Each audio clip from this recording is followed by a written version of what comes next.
Hello everyone and welcome to today's video. Sorry about that. I just want to be stupid for this. So the Modern Warfare 2 beta finally concluded. And for those that just want the TLDR, I'm not going to buy the game.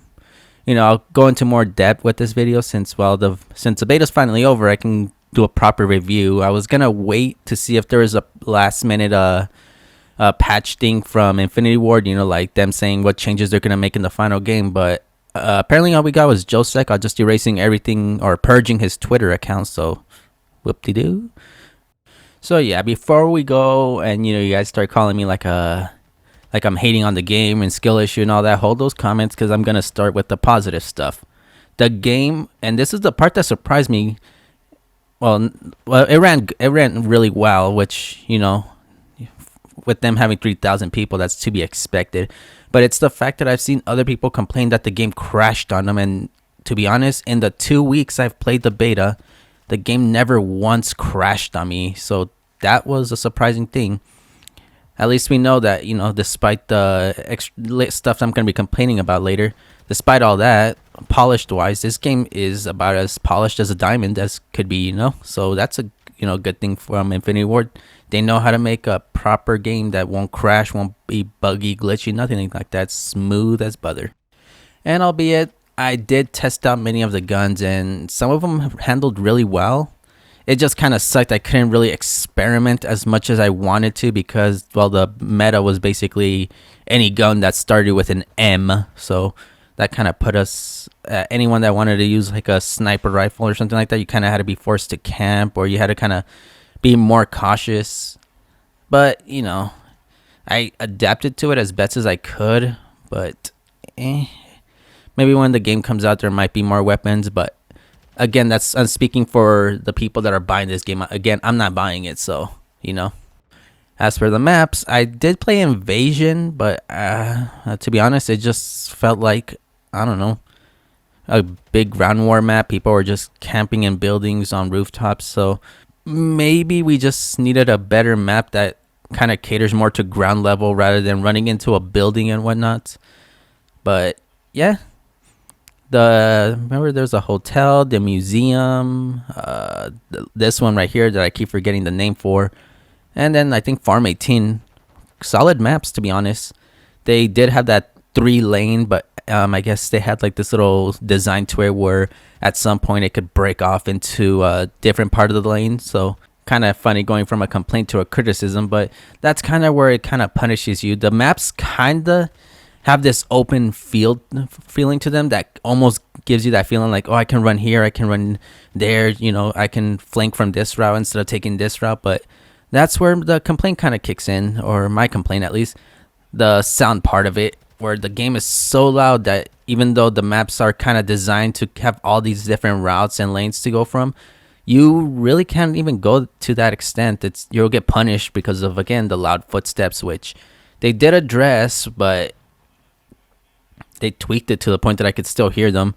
And then I thought I was being cheeky running dead silence, but no, apparently activating it now, from what I've seen on videos, it lets off this like metal detector ping sound. So pretty much as soon as you activate it, everyone knows that some dude's gonna run with no footsteps, and kind of they're on more alert than usual. It kind of sucks, but again, this is, I guess, Infinity Ward's design for the game. Again, the game runs smoothly, right?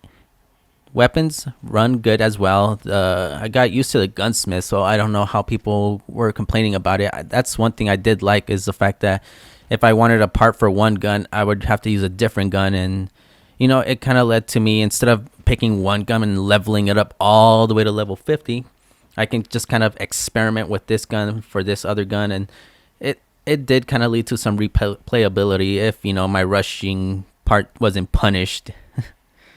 And yeah, overall, this game, it just isn't for me. It's punishing my rushing style with the design of it.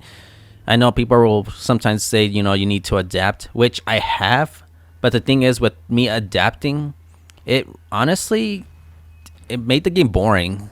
That was the thing. I wasn't having fun anymore. Yeah, I was kind of popping off and winning matches and stuff like that. But playing in a more tactical way, and moving slowly and not being able to run from here to it got boring, honestly. And to be honest, I'd rather not spend money on a game that's gonna kind of cut me from my playstyle.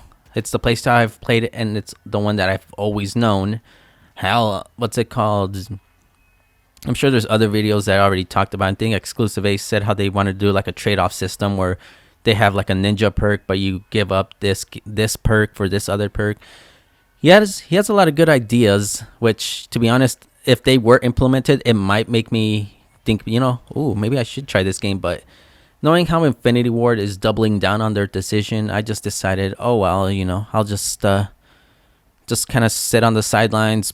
There's other FPS games. I'm not just an FPS player, so I can play other games as well. So, to the people that want to buy this game, if your first Call of Duty was Modern Warfare 2019, then going forward from that, you'll definitely enjoy this game. But otherwise, if you played any of the older Call of Duties, that's when you start to see the holes in the franchise, and from there it makes it a decision if that's something you want to tolerate or is that something you're willing to put up with.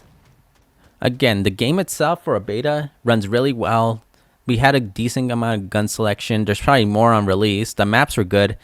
It's just my main issue was, again, as usual, disbanding lobbies. And it's funny thing because the game itself has potential. Like, I see the potential of it being really good. It's just some of the outside stuff that they added into it, skill-based matchmaking, disbanding lobbies, footstep audio, all the stuff that they decided to bring up as, the mini map, which I've adjusted to it. I usually just use it just so I know, planning my routes. I usually don't rely on orange dots. Basically, I more or less use it as a way to, if my teammates are on one side, then I know the enemy's on the other, so that's where I usually go. The orange dots are, not really much of an issue for me.